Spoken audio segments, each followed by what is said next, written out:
한 쌍의 국제 커플이 한국에 도착합니다. 수속을 마친 두 사람은 공항 로비로 서서히 발길을 옮기는데요. 거기에서 보게 된 남자의 가족들로 인하여 여성은 경악하지만 들키지 않기 위해 손으로 얼굴을 가립니다. 도대체 어떤 사연이 있을까요? 자세히 한번 알아보겠습니다. 해당 사연은 브라질인 파울라 씨가 제보해 주신 이야기와 SNS 내용을 바탕으로 재구성된 스토리입니다. 안녕하세요. 저는 브라질인 파울라라고 합니다. 저는 어렸을 때 가족에게 버림을 받고 고아원에서 자랐습니다. 차라리 가족의 품을 모르는 아기 시절에 버려졌으면 가족에 대한 그리움만 있었을까요? 저는 인식도 가능하고 제 생각을 말할 수 있는 7살에 버려졌습니다. 그날은 부모님이 평소와 다르게 재밌는 곳으로 가자고 하시더군요. 자동차로 그렇게 오래 달려본 적은 처음이었던 것 같습니다. 이상했던 건 오빠와 언니는 집에 있었다는 거죠. 그래도 저 혼자 부모님을 독차지할 수 있을 거라고 생각하니 신이 나더군요. 그렇게 저는 고아원에 도착했고 많은 아이들에게 눈이 팔렸어요. 하지만 같이 놀던 아이들로 인하여 제가 왜 그곳에 오게 되었는지 알게 되었고 제가 부모님을 찾았을 때는 이미 어느 곳에서도 그 흔적을 찾을 수가 없었습니다. 며칠 밤낮을 미친 듯이 울었던 것이 생각납니다. 그리움과 원망, 고통으로 저는 하루도 제대로 견딜 수 없었어요. 울면 근처에 있던 덩치가 큰 오빠가 때리곤 했습니다. 시끄럽다는 이유였죠. 저는 그렇게 고아원에 익숙해져야 했고 가족의 품이 어떤 것인지 생각이 날 때마다 다 부질없다는 것을 매번 깨달았죠. 언젠가 부모님이든 언니, 오빠가 저를 찾으러 올 것이라고 생각했지만 결국 다 큰 성인이 될 때까지 그들을 만나는 일은 없었어요. 그렇게 저는 가족이라고 부르는 것도 사랑이라는 것도 다 부질없다는 생각으로 살았습니다. 그저 먹고 살기에만 급급했죠.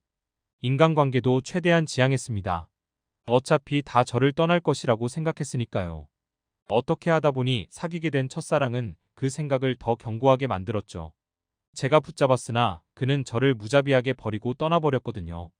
그렇게 저는 혼자서 어떻게든 살기 위해 노력했습니다. 악착같이 돈을 벌기 시작했죠. 아침부터 이른 저녁까지는 카페에서 일을 하고 끝나면 새벽 1시까지 하는 술집에서 바텐더로 일하며 돈을 벌었습니다. 많이 힘들었지만 보람찼습니다. 하지만 이런 저까지 지치게 하는 것이 있었는데요. 카페에서부터 술집까지 저의 동선을 알고 따라다니던 어떤 남자의 스토킹이었습니다. 그는 항상 제가 일하는 곳을 따라다니고 어떻게 알았는지 제 핸드폰 번호로 문자를 보내고는 했어요. 저는 그에게 아무것도 하지 않았는데 제가 꼬리를 쳤다면서 책임지라고 하더군요. 저는 점차 지쳐갔고 카페든 술집이든 둘 중 하나는 그만둬야 하나 고민했습니다. 제가 고민하는 것이 보였는지 술집에서 같이 일하던 한국인 준서 씨가 괜찮냐고 하더군요. 저는 항상 따라다니면서 스토킹하는 남자 때문에 힘들다고 했고 준서 씨는 자신이 해결해 준다고 하더군요. 준서 씨가 어떻게 했던 것인지 그 남자는 한동안 보이지 않더군요. 저는 준서 씨에게 고맙다면서 밥을 사기로 했죠. 알고 보니 준서 씨는 제 남자친구인 척하면서 다시는 곁에 오지 말라고 했다더군요. 남자는 이를 갈면서 자리에서 벗어났다지만 저는 걱정이 되었습니다. 제 예상은 들어맞았어요. 어느새인가 다시 그 남자가 눈에 띄기 시작하더군요. 브라질은 치안이 정말 안 좋은데 저 말고도 준서 씨가 무슨 일을 당하는 것은 아닐까 무섭더군요. 브라질에서는 총기를 사용하는 사람도 엄청 많았거든요. 준서 씨는 자신은 걱정 말라고 당당하게 말하더군요. 하지만 걱정은 현실이 되었습니다.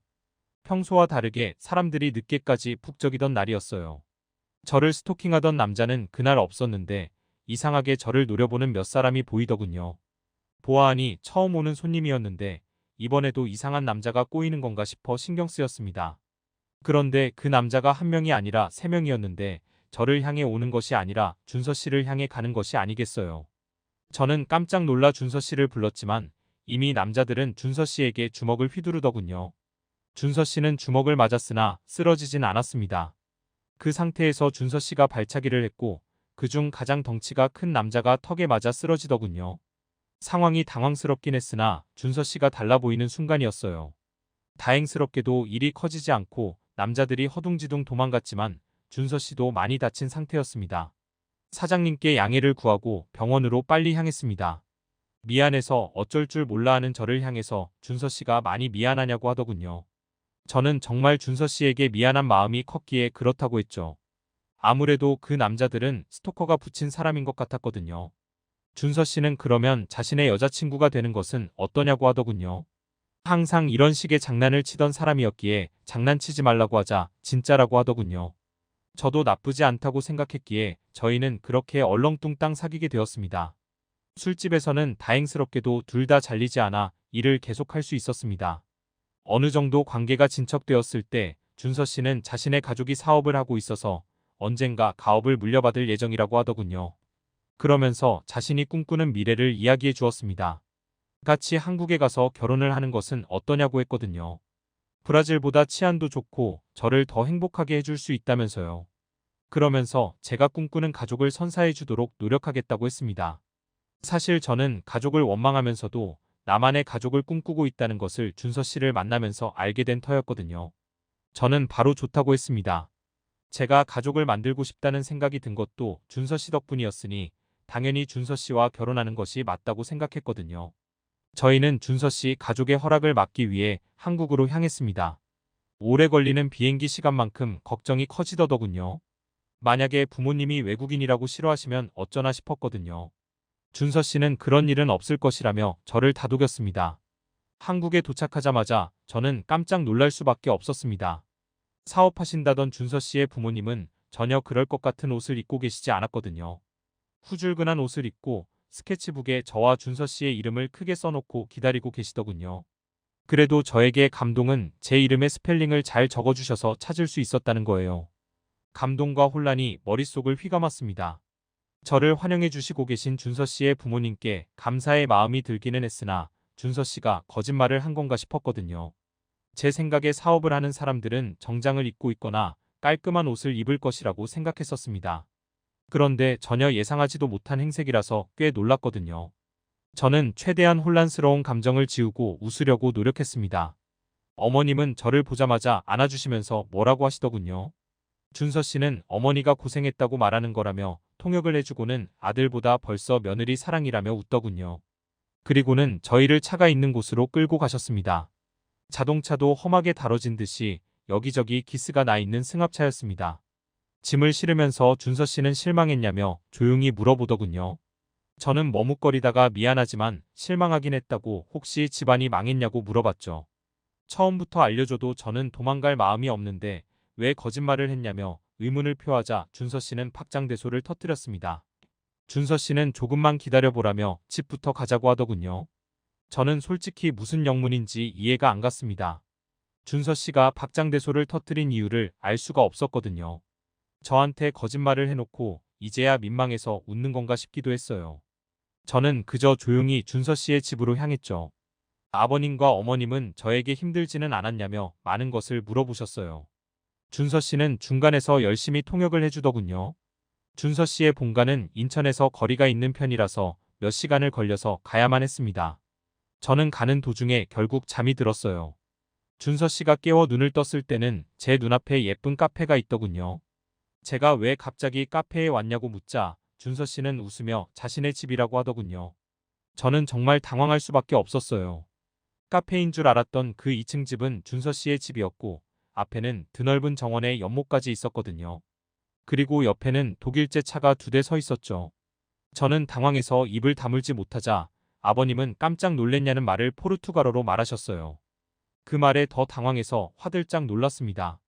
브라질은 포르투갈어를 사용하는데 제가 하는 말을 다 듣고 계셨다는 말이 되더군요. 제가 너무 놀란 것이 들켰는지 아버님은 자신이 젊었을 때 포르투갈어를 번역한 적이 있어서 잘하신다고 하더군요. 준서 씨가 포르투갈어를 할 수 있었던 게 아버님께 배워서라는 것을 알게 되었죠.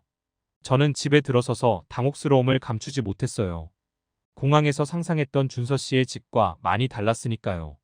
저는 그날 준서 씨에 대해서 다시 알아가는 시간을 가질 수밖에 없었어요.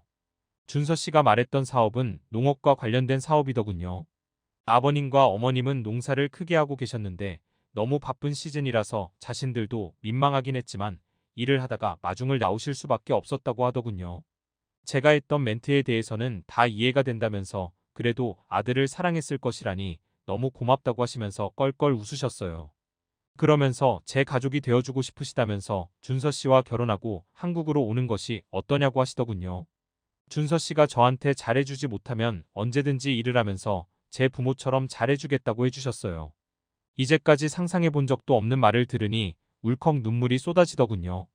저는 고아원에 버려졌던 그날처럼 펑펑 울었습니다.